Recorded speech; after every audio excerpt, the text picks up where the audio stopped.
ప్రభుత్వ కార్యాలయాలను Congress party social media అడ్డాగా మార్చిన రేవంత్ హెచ్జీసీఎల్ కేంద్రంగా కేసీఆర్, కేటీఆర్, బీఆర్ఎస్ నాయకుల వ్యక్తిత్వ హననానికి పాల్పడుతున్న వారిపై చర్యలు తీసుకోవాలని సైబర్ క్రైమ్ లో ఫిర్యాదు చేయడం జరిగిందన్నారు బీఆర్ఎస్ నాయకులు పుట్ట విష్ణువర్ధన్ రెడ్డి.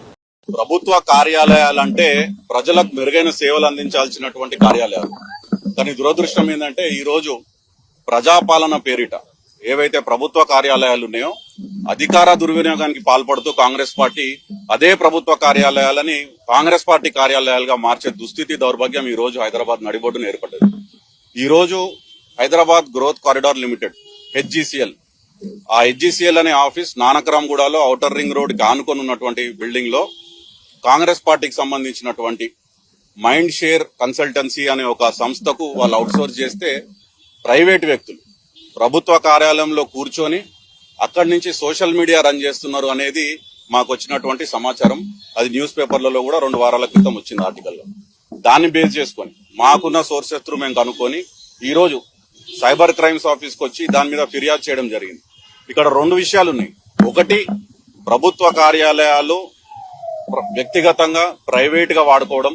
రెండవది, ఆ వాడుకోవడం కూడా కేవలం బీఆర్ఎస్ పార్టీ అధినాయకత్వం మీద, కేసీఆర్ గారి మీద, కేటీఆర్ గారి మీద దుష్ప్రచారం చేయాలని, వారి వ్యక్తిగత ప్రతిష్టకు భంగం కల్పించే విధంగా, వారికి ఉన్నటువంటి పర్సనల్ క్యారెక్టర్ అసాసినేషన్, వ్యక్తిత్వ హననం చేసే విధంగా ఒక మెలీషియస్, ఒక విలిఫైడ్ క్యాంపెయిన్, కోఆర్డినేటెడ్ క్యాంపెయిన్ ప్రభుత్వ కార్యాలయం నుంచి జరుగుతుంది. ఇది కరెక్ట్ కాదు. ఇది ప్రజాస్వామ్యంలో కూనీ చేసినట్టే, ప్రజాధనం దుర్వినియోగం అయినట్టే. ఒకటి. రెండవది, ప్రభుత్వ అధికారులకు కూడా మేము కోరుకునేది ఏంటంటే, మేము విన్నవించేది ఏంటంటే, మీరు ఇప్పుడు కంచె చేనును మేసినట్టు మీరు మా ప్రభుత్వ యంత్రాంగం, ప్రభుత్వ ఆస్తులను, ప్రభుత్వ ప్రజాధనాన్ని కాపాడాల్సిన వాళ్ళు మీరే దగ్గరుండి ఇట్లాంటి కార్యకలాపాలను ప్రోత్సహిస్తే ప్రభుత్వ కార్యాలయాల్లో ఇది మంచి పద్ధతి కాదు. మేము ఈ రోజు అన్ని ఎవిడెన్సెస్ తో పాటు క్రిస్టల్ క్లియర్ గా విత్ ఆల్ డాక్యుమెంటెడ్ ఎవిడెన్స్ మేము వచ్చి సైబర్ క్రైమ్ స్టేషన్ లో కంప్లైంట్ చేయడం జరిగింది.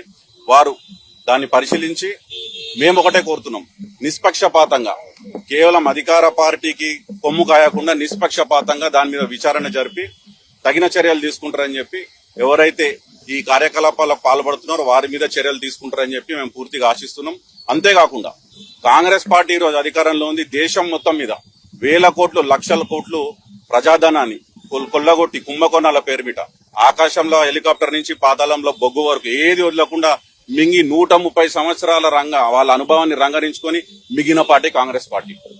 రాష్ట్రంలో కూడా గత 2 సంవత్సరాల్లో అటు సివిల్ సప్లై స్కామ్ కానివ్వండి, ఇటు ఆర్టీసీ ఈ టికెటింగ్ స్కామ్ కానివ్వండి, మీరు శాండ్ మైనింగ్ స్కామ్ కానివ్వండి, 4th సిటీ పేరుమిట 4 బ్రదర్స్ స్కామ్ కానివ్వండి, అన్నదమ్ములకు దోచిపెట్టేది కానివ్వండి, బావమరిదికి అల్లునికి ఏదైతే జరుగుతుందో రాజకీయంగా, ఇక్కడ ఏదైతే అధికార దుర్వినియోగం జరిగి వాళ్ళ కుటుంబ సభ్యులకు ఏదైతే దోచిపెట్టడం జరుగుతుందో ప్రజాధనాన్ని, దీన్ని మీరు వాడుకొని మీ సొంత ఆస్తులలో, మీ సొంత ఇంట్లలో, మీ సొంత కార్యాలయాల్లో మీ మనుషుల్ని పెట్టుకొని మీరు నడిపించుకోండి. కానీ ప్రభుత్వం పేరు మీద, ప్రజాపాలన పేరు మీద ప్రభుత్వ కార్యాలయాలు మీరు వ్యక్తిగతంగా మీ కార్యకలాపాలకు, అది కూడా కేవలం దుష్ప్రచారం చేయాలి అనే ఒక దరిద్రపోటు ఆలోచనతో చేసేది మంచిది కాదు. ఇది మంచి ప్రెసిడెంట్ కాదు.